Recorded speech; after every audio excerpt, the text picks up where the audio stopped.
So a few years ago, I stayed at a friend's house in Connecticut, and I noticed that he had a very fancy clock. It was a word clock. So it was this square thing that had a bunch of letters on it, and it would light up, and in words, it would tell you the time. So it would say, like, it is 7:45 in words. I said, dang, that's a pretty cool clock. I like that thing. So I said, where'd you get it? And it turns out that it's made by a company called Clock2 with a Q, and it's made in Germany. So I came home and I looked it up on the internet, and I found Clock2, and I said, man, these things are expensive.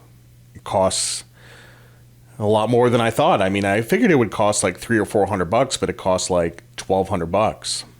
And I had to decide if I wanted to spend $1,200 on a clock when I have the time on my phone.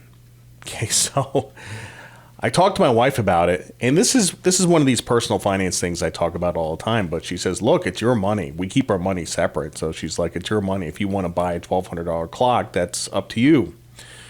So I said, I really like the clock. I think I'm going to get it. So, and we had the perfect spot for it in the living room, like right next to the mantle on this shelf where all the pictures are. Like, we had the perfect spot for it. I measured it out, and we've had the clock. I bought it. We've had the clock for about 7 years, and the cats haven't destroyed it. It's in perfect condition. So the way I look at it is, instead of buying a $1,200 clock, I've been spending about $175 a year for the clock, which comes out to about 50 cents a day. And I think that's pretty reasonable. And the other thing about the clock is I'm going to have it for the rest of my life. I mean, it's going to last forever. So I'm going to have this another 30 years. And then the cost just gets to be negligible. So I'm a saver, and I don't spend a lot of money on crap. But when I do, I spend money on stuff that's high value and lasts a long time. Stuff that's very durable. Things that you're going to have forever. I don't spend it on cheap crap. Okay? Like a watch. Like a luxury watch is going to last forever. That is the type of stuff that I spend money on, you know. And that's one of the reasons that I was big into Toyotas, because Toyotas just last forever and they have good resale value. Now, I don't like my Toyota. It's an annoying car, but I've had it for 5 years. I just went over 100,000 miles. I'll probably get it up to about 150, and then I'll trade it in, and I'll probably get like 15,000 for it. Like, it's a really good deal, you know.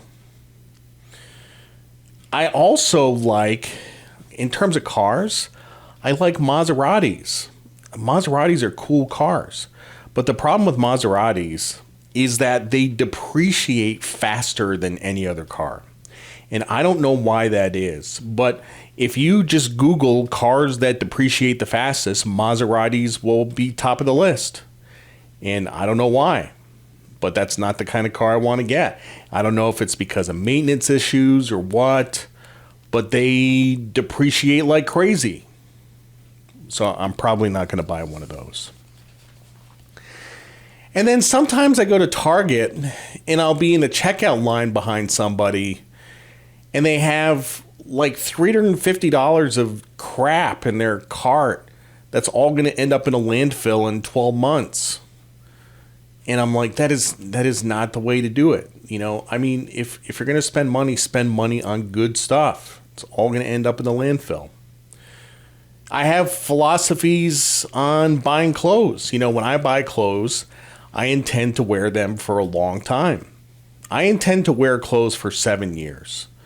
And generally, that's been my track record. If I buy clothes, I wear them for 7 years until I get too fat. That's usually what does it in, you know. And they have this thing called fast fashion nowadays. They have like Zara and Forever 21 and stuff like that. But they're very cheap clothes that you wear like 5 or 10 times and then you throw them out. And I just philosophically disagree with this for a whole bunch of reasons. Like, first of all, it just creates a lot of waste. It ends up in the landfill. It's just meh. And second of all, you want to buy clothes that last a long time, you know? Not just something you're going to be throwing away like 2 months later. I don't get it. You know what else lasts forever? Books. Books. You have people with thousands of books, and you can read them over and over again, you know? I still have all my books. I have a library in my house. It's not even full. I have a lot of books. I get books all the time. I used to say that about CDs, but you can't even get a CD player anymore. I have a collection of about 700 CDs, and I can never play them again because they don't make CD players anymore. So the conclusion is, don't buy cheap crap. But let's shift gears from talking about goods to talking about experiences. Like, what about going on vacation? I am all in favor of spending money on experiences. And I'll give you an example. Let's say you're in Lower Manhattan and you're at the Freedom Tower. You're like, gosh, I really would like to go up to the top of the Freedom Tower to the observation deck, but it costs $30, so I'm not going to do it. That is insane thinking. That's insane thinking. Like, if you're there, $30 is nothing. Just go up there. You will remember it for the rest of your life. You know, it's a really good thing to spend money on.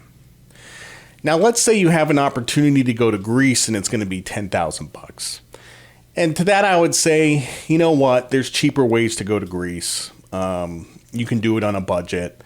You know, the last time I went 2 years ago, I did not do it on a budget. I had a great time, but you can do it on a budget. So I would suggest finding a cheaper way to get there or go camping. Camping, you've heard me talk about camping before.